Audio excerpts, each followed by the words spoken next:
This is her final assignment with us. We're letting her go. The sentence landed like a blunt force blow.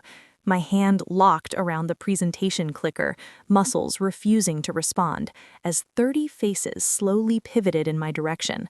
Bryce, my vice president of all of 4 months, had just announced my termination in the middle of my pitch to our most critical client. I stood rooted beneath the harsh lighting of Gavin Winter's private dining room, my career neatly dismantled between the entree and dessert. "Please continue, Lynette." Bryce's smile was polished and empty, never reaching his eyes. "Let's not waste Mr. Winter's time." Somehow, my body obeyed when my mind couldn't. I continued on instinct alone, calmly outlining how the new acquisition strategy had boosted profit margins by 43%. The numbers were airtight, the strategy flawless. 5 years of loyalty to this account, repaid with a public execution. When I finished, applause filled the room, hesitant and uncomfortable, sympathy disguised as professionalism. Gavin Winter, a billionaire in an off-the-rack suit, hadn't looked away from me once since Bryce spoke. As the waitstaff cleared the dessert plates, he leaned closer. "Could I speak with you outside for a moment?" Out in the cool evening air, away from hushed conversations and clinking silverware, Gavin examined me with deliberate focus. "That was extraordinarily unprofessional," he said, "and strangely timed considering your strategy just saved my company millions." "Thank you for noticing, Mr. Winter. What exactly happened in there?" I explained how things had unraveled after Bryce's promotion, how he'd pressured me to adjust forecasts for the board, how I refused. Numbers tell either the truth or a lie. I chose truth. Gavin nodded slowly. "I admire people who don't bend their principles. How would you like to apply those principles on a broader scale?" He wasn't offering employment. Instead, he explained that he chaired the Trellis Foundation, which funded fellowships for industry research aimed at fixing broken systems. "We give people the resources to repair what's failing," he said. "Your approach to accountability deserves a wider platform." Behind us, gravel crunched sharply.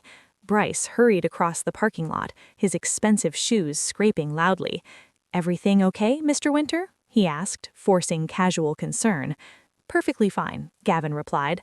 "I was just offering Lynette our distinguished fellow position, the one whose research becomes policy guidance for corporate governance." The color drained from Bryce's face. "Fellowship? What fellowship?" "The one that investigates structural dysfunctions in business operations," Gavin said evenly. "Her insight into projection manipulation would be invaluable." Before I continue, thank you for staying with me this far. If this story resonates, hit like so more people can see what happens next. Leave a comment if someone ever tried to sideline you, and subscribe for more corporate reckoning stories like mine. My name is Lynette Mercer, and until tonight, I was the Senior Strategy Director at a company I helped grow from mid-tier to industry leader. I joined right after my MBA, choosing it over larger offers because the CEO promised mentorship and long-term growth.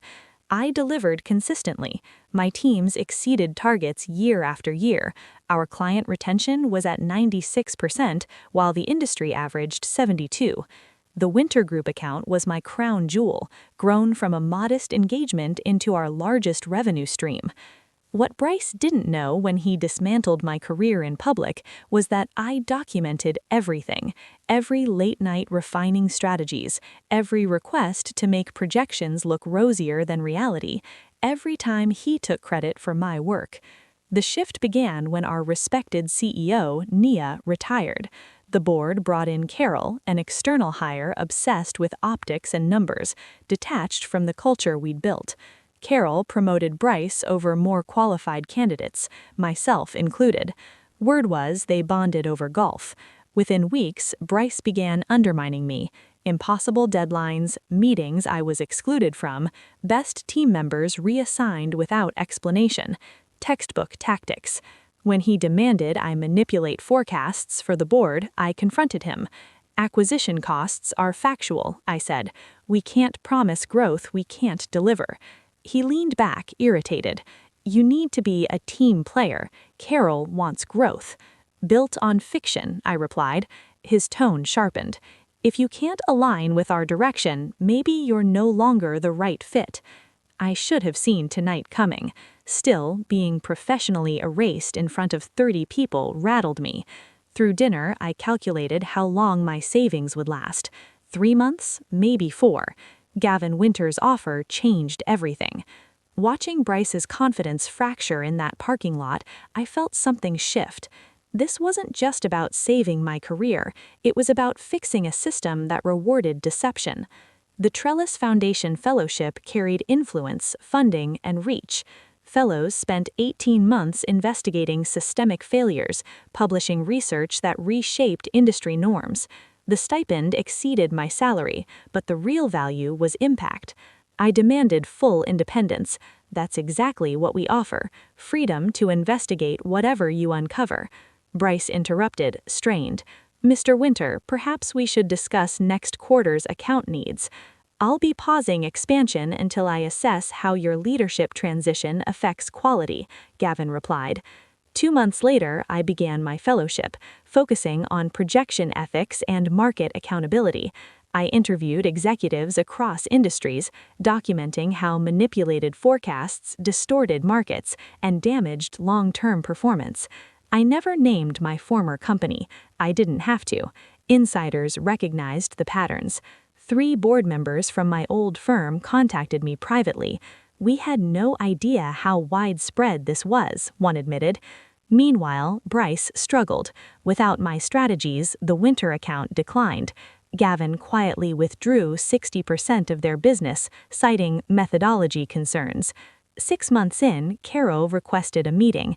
You've stirred things up, he said uncomfortably. Research tends to do that. Your work is making boards ask difficult questions. Good questions lead to better governance. He leaned forward. Bryce crossed lines. What would it take to bring you back? The offer was everything I once wanted. Title, pay, a board seat. But I'd seen beyond one company. I'm not coming back, I said. I'm focused on changing the industry. That sounds like a threat, he warned. It's a promise. After he left, I sat shaking. The old Lynette would have accepted. The new one understood the path ahead. I wasn't targeting a man or a company. I was dismantling the system that enabled them. My fellowship report neared completion. Its recommendations would soon inform regulatory policy. Transparency standards would become mandatory. Still, one final test loomed. I'd been invited to speak at the Industry Leadership Summit, where Bryce would attend, where he believed he'd destroyed me. 3 days before the summit, I received an anonymous message. Bryce knows you're presenting. He's planning something. The final phase had begun. The summit was held at the Grand Meridian Hotel. As I entered the lobby, memories flooded back. Times I stood behind Bryce while he claimed my work. Today, I was the featured speaker. I observed him networking, polished as ever, despite his company's decline. On day 2, I attended his panel. Asked about ethical projections, he proclaimed integrity, locking eyes with me. Some former employees may suggest otherwise for personal gain, he said. I smiled and wrote in my notebook. Afterward, Gavin joined me. Subtle, wasn't he? About as subtle as my termination. Are you nervous for tomorrow? Not nervous. Ready. Good. They added someone to your panel, Carol. Both men would be there. The warning made sense. Excellent, I said. More visibility. That evening, another message arrived. Check your presentation file. It's been tampered with. Sure enough, when I opened my slides, critical data points had been altered. Numbers quietly shifted to make my conclusions appear incorrect. If I hadn't reviewed them, I would have presented false information, destroying my credibility. I restored the accurate data and added extra security. Then I did something unexpected. I created a second presentation file and left it accessible on the conference system, a decoy. The next morning, I arrived early to prepare. The ballroom filled fast. My session on transparency and corporate projections had drawn major attention after my fellowship releases. As I set up, Bryce walked in with Carol. They sat in the front row. Need any technical support? Bryce asked loudly. I know how these presentations can glitch. I've got it handled, I replied, but thank you for the concern. The moderator introduced the panel. When my name was called, the applause was strong. My research had struck a nerve across the industry. Carol shifted uneasily in his chair. I connected my personal device instead of relying on the conference system, avoiding my sabotaged file entirely. Good morning, I began. For the last 18 months, I've been studying how projection manipulation impacts market integrity. Today, I'll share not only findings, but actionable solutions. As I moved through my presentation, I noticed Bryce's bewildered expression. He had expected me to use the corrupted file. His planned victory, catching me presenting false numbers, wasn't happening. During the Q&A, Carol lifted his hand. Miss Mercer, your research indicates widespread manipulation of projections. Isn't this simply a matter of optimistic forecasting rather than intentional deceit? That's an excellent question, I answered. The difference lies in intent and pattern. When shifts consistently lean in one direction despite contradictory evidence, when the individuals making the shifts benefit from the dishonesty, and when objections are ignored, that's not optimism, that's manipulation. The audience murmured. Many recognized the pattern from their own workplaces. Bryce raised his hand next. Your methodology seems flawed. You've cherry-picked examples to support your claim, while overlooking normal industry behaviors. I smiled. Actually, I examined projections from 213 companies across 7 sectors. The statistical patterns are very clear. But I'm curious, which specific part of the methodology concerns you? He hesitated, clearly having expected to attack my corrupted data instead of my methods. The sample size seems insufficient. 213 companies is insufficient. The typical benchmark for comparable studies is 45. I paused. But maybe you're right that more data could be valuable, which is why I'm announcing today that the Trellis Foundation is launching an industry-wide transparency initiative. This was my surprise. A program requiring participating organizations to undergo projection audits in exchange for certification. Companies that passed would receive a transparency rating, visible to investors and clients. Market forces can encourage ethical action when consumers and investors have visibility, I explained. This certification will provide exactly that. Bryce's face tightened as he grasped the consequences. In the current environment, companies would feel compelled to participate. Declining would raise alarms. After the presentation, attendees surrounded me with questions and praise. From the side of the room, I saw Mira, my former team member, who had been reassigned under Bryce, approach timidly. That was incredible, she whispered. Things have deteriorated even more since you left. The new projections are complete fiction. Are you recording the changes? I asked softly. She nodded. Everything, but Bryce is watching us constantly.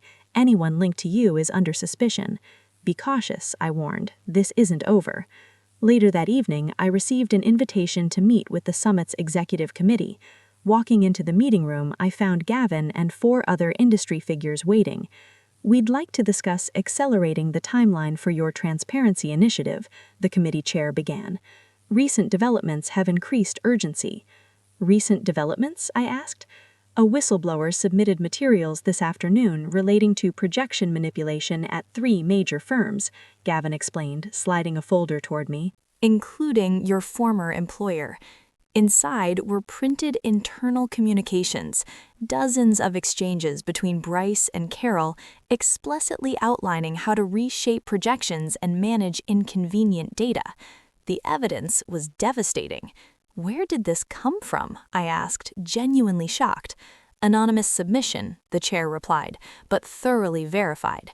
As I reviewed the documents, I realized they contained details only a small circle could access. Someone very high up had turned against Bryce and Carol.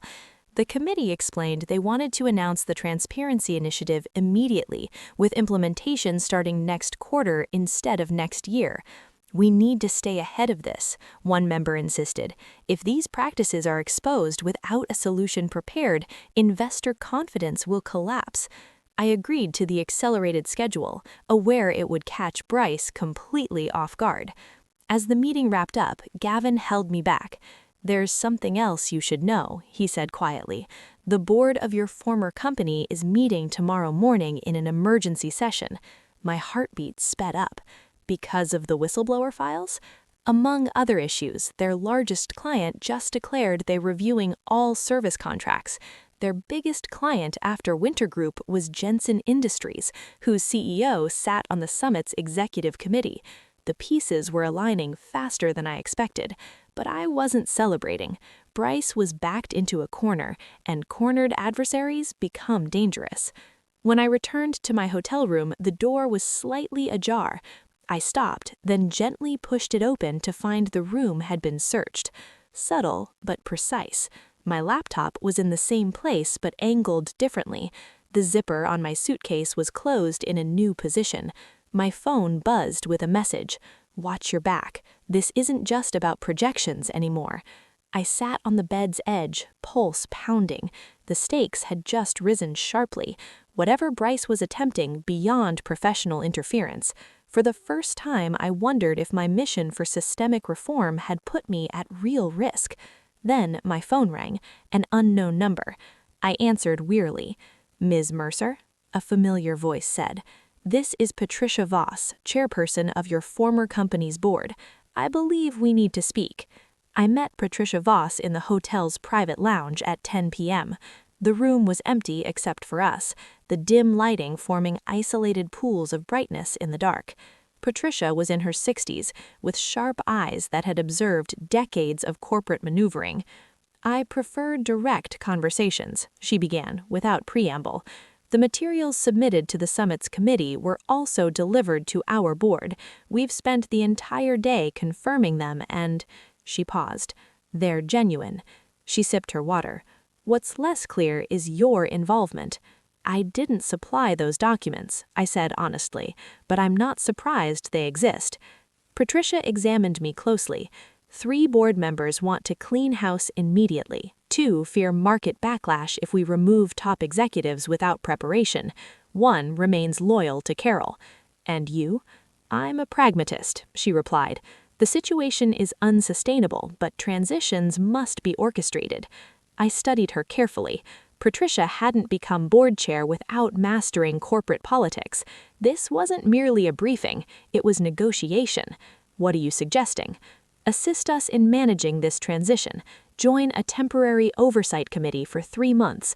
Once new leadership is set, you'd return to your foundation work with our full support for your transparency initiative." The offer caught me off guard. I had never considered returning, even briefly. Why me? Because despite everything, you still care about the company, because you understand the operations better than anyone on the board, and because this gives you something you want without total destruction. Patricia watched me absorb her proposal. Whatever unfolds with Bryce and Carol, the company still employs thousands of people who had no involvement in their decisions. She was right. My old coworkers, people like Mira, would take the blow if the company collapsed. Retaliation against Bryce shouldn't harm innocent individuals. "I'll think about it," I said at last, "but I need real guarantees about the board's commitment to meaningful reform." Patricia gave a firm nod. "There will be an official vote tomorrow morning. I expect the entire leadership cleared out by the afternoon." As she rose to go, she paused. "Be cautious tonight, Lynette. People cornered will do reckless things." I returned to my room on high alert, wedging chairs against the doors and dozing in uneasy intervals. The morning arrived with rumors spreading throughout the summit. Patricia had scheduled an urgent press briefing at 2 p.m. During breakfast, Gavin sat beside me. "Get any rest?" he asked, noticing the dark circles under my eyes.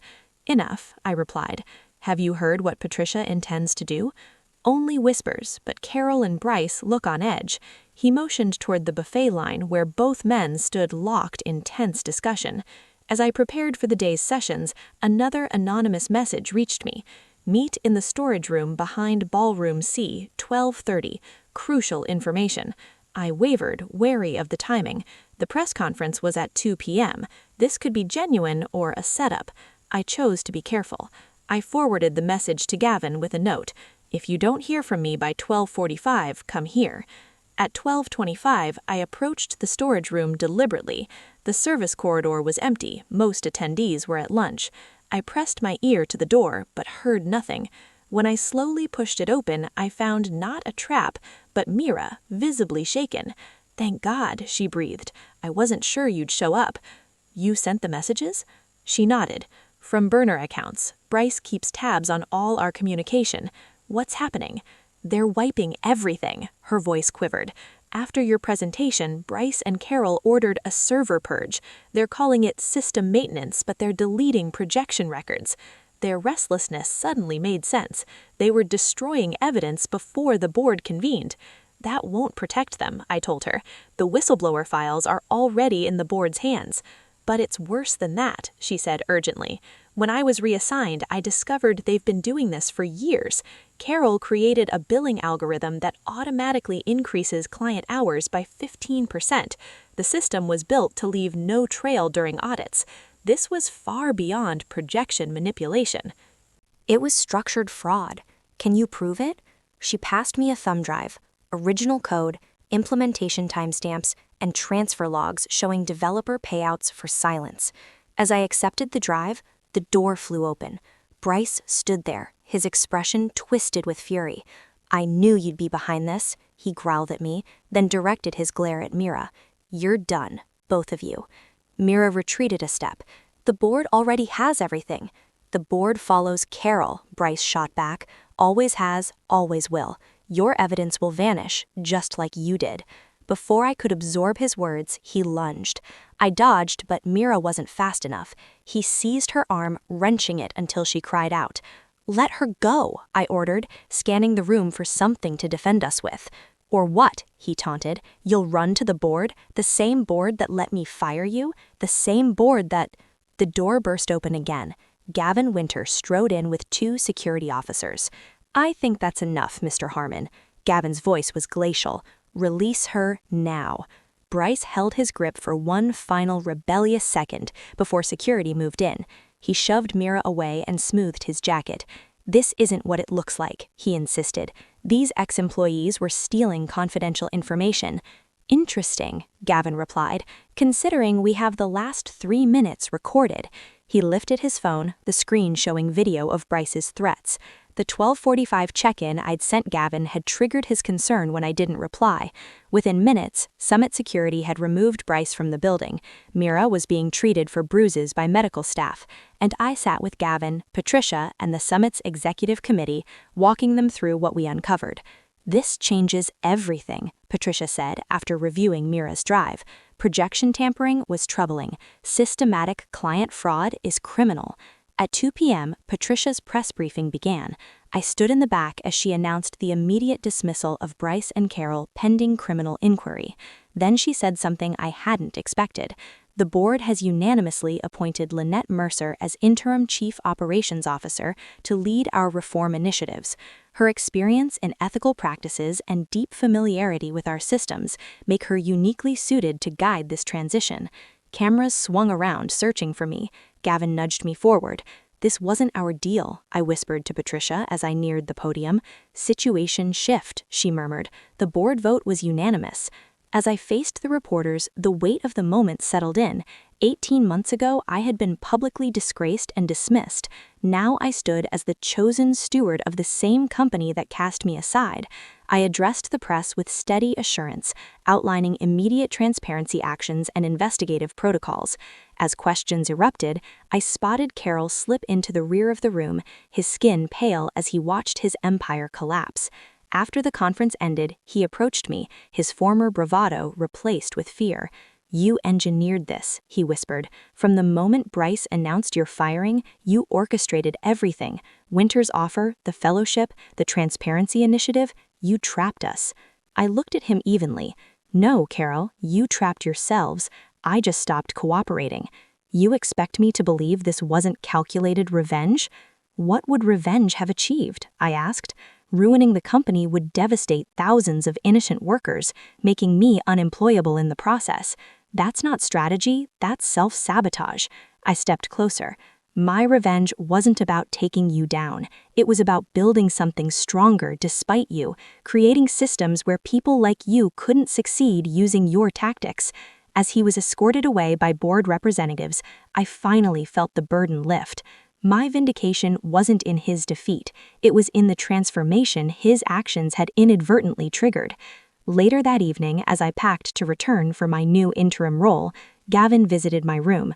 "Congratulations, COO Mercer," he smiled, "though I admit I'll miss having you at the foundation." "It's temporary," I reminded him, "3 months to stabilize operations." "Perhaps," he said thoughtfully, "or perhaps it's exactly where you need to be to make lasting change." You knew this could happen, I realized, from the start. The fellowship, the research, the transparency initiative, you were setting me up for this. Gavin shrugged. "I saw potential in you and in the circumstances. When Bryce announced your termination at dinner, his arrogance revealed weakness. So all this time you've been doing exactly what you believed in," he interrupted, "building systems of accountability, creating transparency frameworks, developing leadership skills. Whether that led back to your former company or somewhere entirely new was secondary." I considered his words carefully. "The whistleblower materials, did you orchestrate those too?" "I only created conditions where truth could surface safely. People with conscience speak when they believe it matters." That night, preparing for my return, I reflected on the real nature of my revenge. It hadn't been swift or destructive. It hadn't even targeted Bryce or Carol directly. My revenge was patience, building credibility while they undermined themselves, creating systems that made their actions impossible rather than punishing them individually, turning humiliation into expertise recognized as valuable by others. Most importantly, my revenge wasn't ending them. It was completing what they tried to block me from achieving. 3 years later, as permanent CEO of the now thriving company, I sometimes think back to that dinner when Bryce announced my firing, how what he meant as a finale became the start of something far more significant. If you've stayed with me through this journey, thank you for listening. There's power in sharing stories like mine. They remind us that success isn't about destroying those who hurt us, but about building something far better than they ever imagined. If this resonated with you, please like and subscribe to hear more stories of overcoming workplace challenges through strategy instead of destruction. And leave a comment about how you've transformed obstacles into opportunities in your own career. Sometimes our greatest setbacks truly become our greatest opportunities when we have the courage to move beyond revenge into reinvention.